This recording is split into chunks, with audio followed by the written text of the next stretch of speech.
Starting at number 10, we have the fish and the coins. You can find the story in the book of Matthew chapter 17 verses 24 to 26. Jesus and his disciples, they're asked to pay their taxes, and Jesus says that they are exempt, but out of politeness, he actually agrees to go and pay for the taxes, but in a very supernatural way. What he did was he made 4 drachma coins appear inside of a fish, and when it was caught, he and his apostle Peter were able to pay their taxes. Now moving on to the story at number 9, God wrestles a man. This account is taken from the book of Genesis 32 verses 22 to 31. Now the prophet Jacob is moving to a different place, and his wife as well as his 11 sons have gone ahead of him, but out of nowhere, without any warning, he starts wrestling with a man who just shows up, and this goes all night. Now when the man is at a disadvantage, he knows that he's losing. What happens is he touches Jacob's hip and it pops out of place. Now Jacob says that he's not going to let go of this man until he gets a blessing from him. So the man ends up admitting that he is actually God, and he pops Jacob's hip back in place. Number 8 brings us the mysterious resurrections in the book of Matthew chapter 27 verse 52. The Gospel of Matthew claims that Jesus wasn't actually the only one who was resurrected back to life. It says the bodies of many holy people who had died were raised to life. Now they came out of their tombs after Jesus' resurrection and went into the holy city of Jerusalem and appeared to many people. And this account, yes, is found in Matthew 27 verses 52. But the Gospel of Matthew doesn't tell too much about who these people were or what they did after they resurrected. Did they just continue on with their lives? Did they live brand new lives? Did they interact with their family members? So many questions and literally no answers found in the Bible about this. Another story from the book of Matthew. This one is taken from chapter 21 verses 18. As Jesus was walking with his disciples, he came across a fig tree, and the tree didn't have any fruit on it, so Jesus decided to curse the tree. And he focused all of his faith and attention on this tree, and it began to wither away very quickly actually. And Jesus' followers, they were amazed. They were surprised that this tree could just wither so quickly. But really what Jesus was doing was showing his disciples that if they have true faith, very strong faith, they could do this as well as even tell a mountain to jump into the sea, and it would happen. The story at number 6 is dedicated to all the people who fall asleep during church. In the New Testament book of Acts chapter 20 verses 7 to 13, St. Paul was preaching in a town called Troas, and a teenager by the name of Eutychus, he decided that he would sit in the windowsill on the 3rd story of a home where Paul was preaching, and the sermon was going very, very long and long and long. So Eutychus started getting tired, and he ended up falling asleep, and he fell out of the window and broke his neck. And when everybody was shocked, oh my God, he's dead, he's dead. Nope, Paul brings him back to life. Halfway in at number 5, hair caught in the tree. This story is found in the book of 2 Samuel, specifically in chapter 18 verses 6 to 33. Now, King David's son, Absalom, whose beauty is actually praised within the Bible, he staged a coup and drove his father, King David, out of Jerusalem. Later on, when David had gathered his supporters to take the kingdom back, Absalom had fled on a horse, and his hair was so long. And as a matter of fact, his hair, he would grow it out all year and cut it once a year after he weighed it. Either way, it got tangled up in a tree, and he was left there hanging until he was found and killed. Number 4 is a very strange one. It's found in the book of Ezekiel chapter 4. God tells Ezekiel that in a memorial of the siege of Jerusalem, he needs to build a model of the city. And then he also needs to lay down on his left side for 390 days and then on his right side for 40 days. And during this time, he's only allowed to eat bread which he is to bake with human poop. But Ezekiel, he protests against this, and God ends up allowing him to use cow poop to bake his food instead. Yeah, very, very strange one. Moving on to number 3, David shows his love, and this is found in the book of 1 Samuel 18 verse 25 to 27. David is madly in love with King Saul's daughter, Michal, and he offers Saul anything he wants to let him marry her. So what did Saul do? Well, he actually orders David to go out and kill the enemy, and as a proof that he killed the enemy, he's supposed to bring back 100 foreskins from enemy soldiers. But David, of course, is driven by love, and he is an overachiever, so he ends up bringing back 200 foreskins. Throws them down in front of Saul, and Saul is very, very, very impressed because David, he overachieved, and he ends up giving his wife to David to marry. Another story from the Old Testament in the book of 1 Chronicles 13 verses 1 to 14. Now there is also a parallel version of this story in the book of 2 Samuel chapter 6, but as the story goes, the circumstances surrounding Uzzah losing his life, it's pretty surprising. King David had decided to bring the Ark of the Covenant back to Jerusalem, and he had built a new ox cart to carry it back. And as they were traveling toward Jerusalem, the oxen, they stumbled, and Uzzah, who was walking with the cart, he put out his hand to just hold the Ark of the Covenant in place because this was a valuable treasure for the children of Israel. And to quote a specific passage from the Bible, then the anger of the Lord was aroused against Uzzah, and he struck him because he put his hand on the ark, and he died there before God. And that's found in the book of 1 Chronicles 13 verse 10. Now, it seems like that would be an automatic knee-jerk reaction on the part of Uzzah to hold the Ark of the Covenant in place because it's going to fall. But no, his actions were regarded so serious that God had to take his life away. Now we end off with another very, very, very bizarre story, Lot and his daughters. So Lot and his 2 daughters had just fled the cities of Sodom and Gomorrah, and they were hiding out in some caves. After all, they have really nowhere to go. And his daughters were worried because they don't see any men around. They're wondering, how are we going to have offspring? So what do? They decide to get their father Lot drunk on 2 separate nights, and his own daughters, well, they have intimate relations with them, get pregnant. The other one does the exact same thing, gets their father drunk, has intimate relations, gets pregnant, and they both give birth to sons who each start great dynasties afterwards. Starting off at number 10 with the creation story. God created the world in 7 days. He created the plants and the animals and human beings. And the first man he created was Adam and his wife, whose name was Eve. God had also given them one simple rule to obey. They were not allowed to eat from the tree of the knowledge of good and evil. And if they ate from the tree, they would lose their lives. So Eve was tempted by a serpent, and the common belief was that the serpent was actually the devil disguised as a serpent, and another belief is that the devil actually possessed a serpent and controlled it to tempt Eve.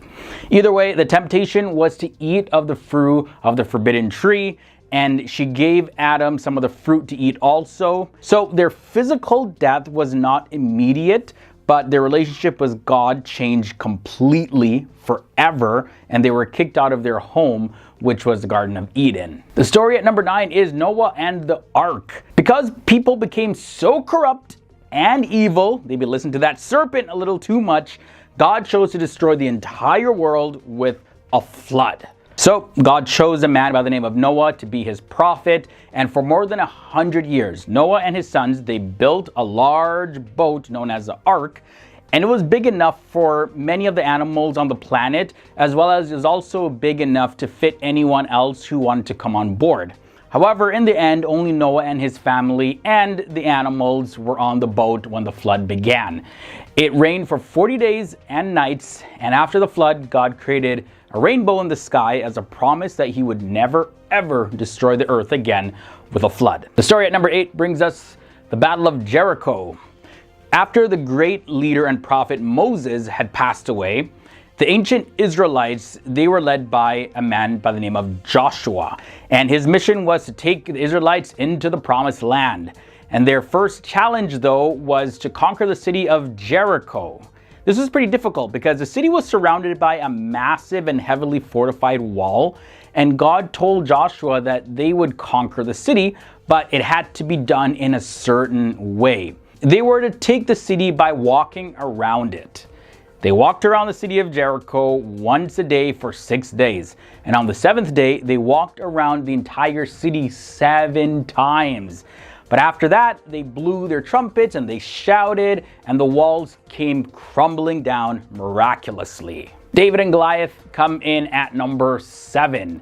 David was very young at this time, perhaps in his teenage years, and he slew the Philistine giant named Goliath. What was happening was that the nation of Israel, they were at war with the Philistines, and their progress was halted, and the Philistines put so much terror in the hearts of the Israelites, all because they had this massive giant person named Goliath on their side.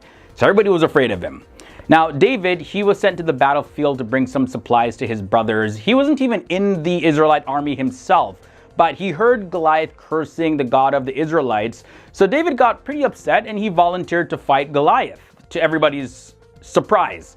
He took up a sling with some stones and he launched a stone into Goliath's head, and it literally knocked the life out of him. And because of that story, it's often used in pop culture, the example of David and Goliath, when an unlikely person accomplishes a great task. Next up, we have the story of the fiery furnace.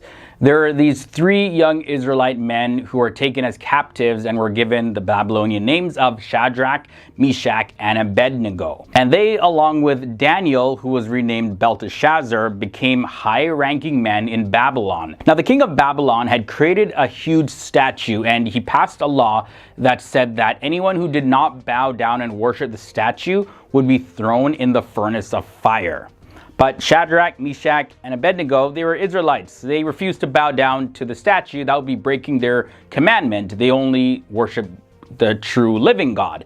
As a result, though, they were put into the fiery furnace, and it was set 7 times hotter than normal. However, they didn't burn up. The people actually throwing them in there were the ones that burnt up.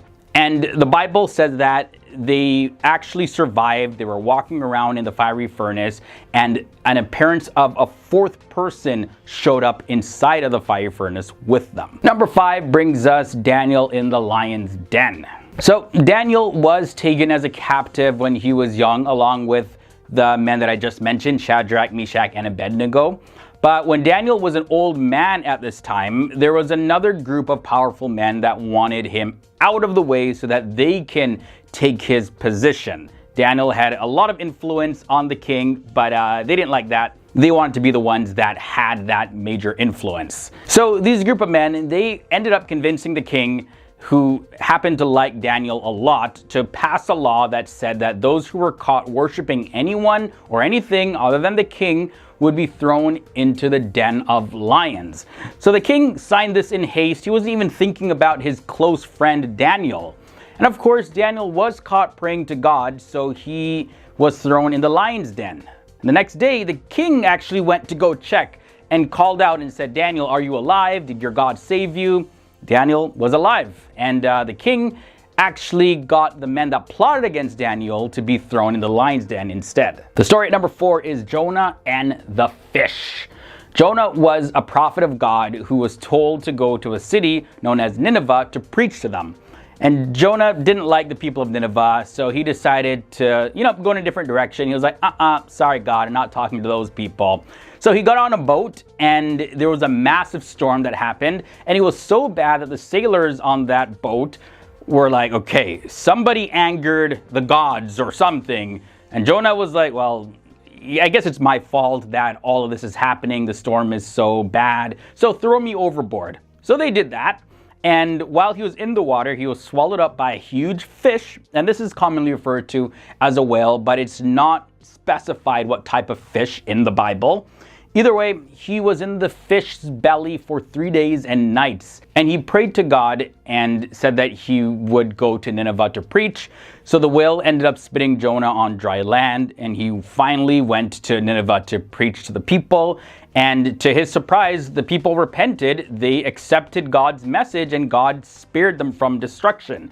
And Jonah was very angry at this. He was like, what? They're not getting punished? What's really happening here? I don't like them. Number 3 brings us the story of Jesus feeding 5,000 people. Now, this and similar stories are mentioned in multiple places in the New Testament of the Bible. There was a crowd of people that followed Jesus as he taught them, and after some time they got really hungry, and he had asked his disciples where they would be able to get enough food to feed everybody. And Jesus asked this question to get them to think about the miracle that he was about to perform. So what happened was that the disciples, they went around, they asked people if they can bring what food they have, and they ended up bringing back 5 loaves and 2 fish to Jesus. And what did Jesus do? He ended up feeding everybody with this. So much so that they had 12 baskets left for Jesus and his disciples to eat afterwards. The number 2 most popular story is the birth of Jesus. There was an angel that appeared to Mary and told her that she would have a son. Not only was Mary told that she would have a son, but that the son would be the Redeemer. But she never had any intimate relations with a man, so it was kind of confusing to her. How could she get pregnant with the Messiah? And the angel told her that the baby was placed into her by the power of the Holy Spirit. And nowadays, many Christians celebrate the birth of Christ at Christmas time. And finally, we end this episode off with the story at number 1, the crucifixion and resurrection of Jesus. In the days before the crucifixion and resurrection, Jesus entered the city of Jerusalem, and people were cheering and worshiping him. And it seemed hard to believe that those same people were actually yelling for him to be crucified shortly after. After he was nailed to the cross and buried, Jesus rose from the dead on the first day of the week. And now Christians remember the resurrection of Jesus with the celebration of Easter every single year. At number 10, we've got to look at the story of Adam and Eve.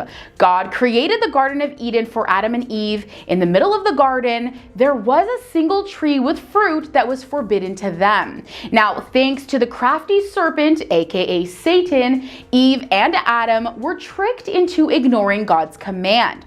One of the consequences they faced was that they became instantly aware of their own nakedness. Imagine how uncomfortable you would feel if, after having lived in oblivious nudity without any feelings of shame, you took a bite of a contraband fruit and suddenly realized, like, oh crap, I'm naked and completely vulnerable to this other person.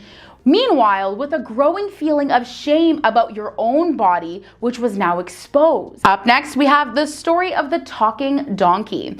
King Balak of the Moabites worried about Israel's military advantage and requested Balaam's service, which basically consisted mainly of blessing and or cursing people depending on God's instructions. Balaam saddled up his donkey and hit the road toward the Moabite king. However, God became angry with Balaam for going and sent an angel with a sword to block his path. Upon seeing the angel, the donkey stopped immediately, but for some reason, Balaam couldn't see the angel and began beating the frightened donkey to keep it moving. That was until finally the donkey miraculously spoke words and told Balaam off. Balaam became even more embarrassed and repentant when the angel informed him that if it were not for the donkey who stopped upon seeing him, Balaam would not be alive at this moment. All right, this next one is just cringe, cringe, cringe, even from the title, 100 foreskins. Before David became Israel's king, he had to put up with a rather jealous King Saul who hated him, especially after discovering that his daughter Michal was in love with David. Saul declared that if he wanted to marry Michal, David would need to bring him the foreskins of 100 Philistine enemy soldiers. King Saul did not expect David to survive, so when David returned with 200 foreskins, Saul was shocked and had to hand over his daughter. Now for me, how cringy is it though that the value of his daughter's hand in marriage was set at 100 foreskins? Just like, ew. And up next, we have the story of naked Noah. One night, after having too much to drink, Noah passed out drunk and completely naked in his tent. While unconscious, his son Ham walked in on him naked. So instead of honoring his father by covering him up, he went and joked about it to his brothers Shem and Japheth.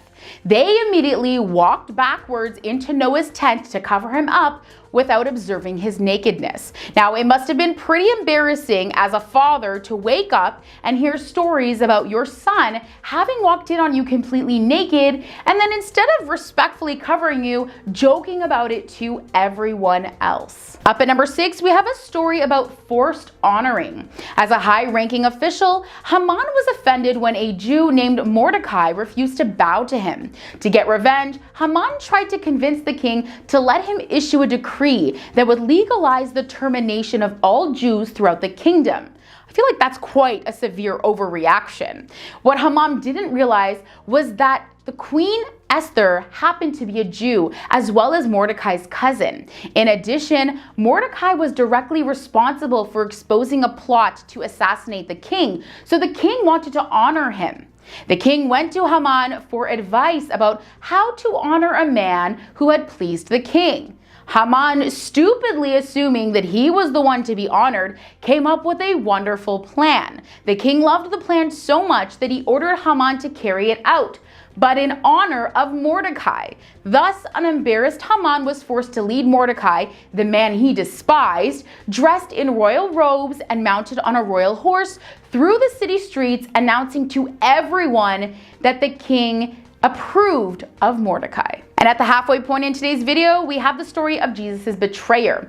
Judas is famous for accepting payment to lead Jesus into enemy hands. Shockingly, his plot was brought to light by Jesus himself. After announcing to his disciples that a traitor was in their midst, Jesus exposed Judas's secret plans by stating that the one he hands a piece of bread to would betray him. Imagine how awkward Judas must have felt accepting the piece of bread from Jesus. Surprised by the whole situation, Judas left to, of course, fulfill the plan as Jesus said he would. Even more cringy, though, was the fact that Judas had the nerve to greet Jesus with a kiss in the Garden of Gethsemane just as he was betraying him. And moving on to God and Abram. When the Lord appeared to the 99-year-old Abram, he laid out the rules for confirming the covenant between them. In exchange for being the father of many nations, inheriting the land of Canaan, and becoming fruitful, Abram needed to do a couple of things. Number 1, he had to walk blamelessly before the Lord. Number 2, he had to change his name to Abraham instead of Abram.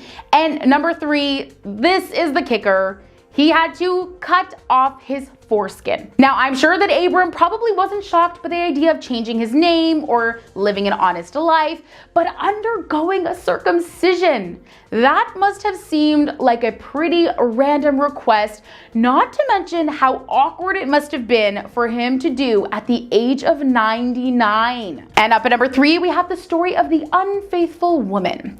The prophet Hosea must have been shocked when God instructed him to marry a prostitute. And oh, by the way, she's going to cheat on you too.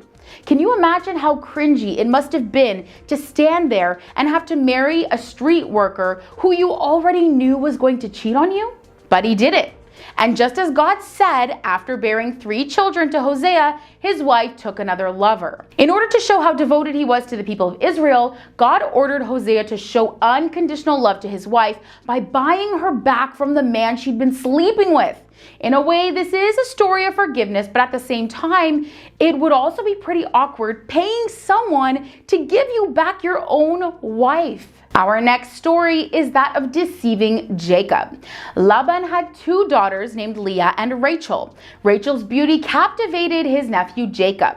Now, in order to win Rachel as his wife, Jacob promised to become Laban's employee, or basically a slave, for 7 years. But when the wedding day finally arrived, the devious Laban, in an attempt to marry off his oldest daughter first, dressed up Leah as Jacob's bride instead of Rachel. So you must be wondering, how did he not notice? Well, the veiled wedding outfit combined with the darkness of the marriage chamber prevented Jacob from noticing a problem until the next morning. Now, how cringy would it be to wake up thinking you're lying next to the love of your life, who you slaved away for 7 years, only to find out that you had been tricked? Even more insane is that Jacob worked another 7 years for Laban just to finally be able to marry Rachel as well. Now, man, that is commitment and love. All right, and all the way down to number 1, we have the story of Lot's daughters. This is probably the most cringy to me. All right, so after fleeing from the smoldering wasteland that had been Sodom and Gomorrah, Lot and his daughters settled in a deserted mountainous region. His 2 daughters, believing that most of the world had been destroyed by fire and brimstone, concluded that in order for them to preserve their family line, they would have to get their father drunk and then, well, spend the night with him. I know. So for 2 consecutive nights, 1 night for each daughter, they managed to get their father so completely smashed that he apparently wasn't aware of what was happening. Now, what I'm wondering, would this situation have been more awkward for the daughters or for Lot, especially when he realized what had happened and that both daughters were pregnant with his children? I mean, it's like, hey children, meet your father, also your grandfather. Major cringe factor here, my friends.